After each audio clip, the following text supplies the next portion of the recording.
স্ত্রী খান প্রসঙ্গিত বিষয়ে মুখ খুললেন বলি সুপারস্টার আমির খান। সম্প্রতি বলিউড সুপারস্টার আমির খান একটি সাক্ষাৎকারে জানিয়েছেন যে তিনি অজয় দেবগন, অক্ষয় কুমার এবং ঋত্বিক রোশনের মতন অনবদ্য অভিনেতাদের যথেষ্ট স্বীকৃতি না পাওয়ার জন্য দুঃখিত। তিনি বলেন, শুধু শাহরুখ খান, সলমান খান এবং আমি নয়, অজয়, অক্ষয়, ঋত্বিকরাও সমানভাবে সফল।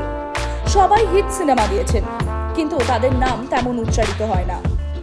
আমির মনে করেন এই তিনজনের পাশাপাশি অজয়, অক্ষয়, ঋত্বিকের মতো তারকারাও সমানভাবে ইন্ডাস্ট্রিতে অবদান রেখেছেন।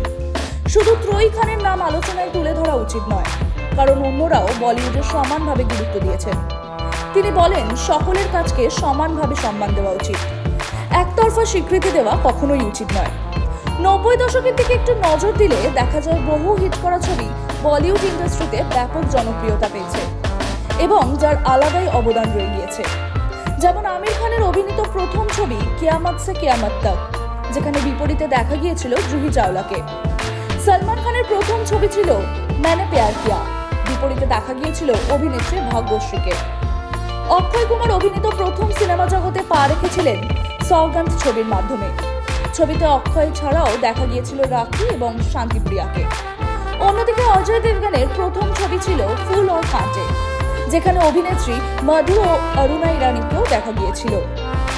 এবং শেষে বলা যায় শাহরুখ খানের প্রথম ছবি ছিল 1991 সালে মুক্তি পাওয়া দিওয়ানা, বিপরীতে ছিলেন অভিনেত্রী দিব্যা ভারতী। এছাড়াও বহু ব্লকবাস্টার ছবি রয়েছে যা উল্লেখ করে শেষ করা যাবে না। অর্থাৎ বলাই যায় যে এই মন্তব্যে আমির খান তার সহকর্মীদের প্রতি শ্রদ্ধা ও সহানুভূতি প্রকাশ করেছেন, যা বলিউডের ওপর একটি ইতিবাচক পরিবর্তনের ইঙ্গিত দেয়। বলিউডের আরও আপডেট পেতে চোখ রাখুন টাইমস নাও খবরে।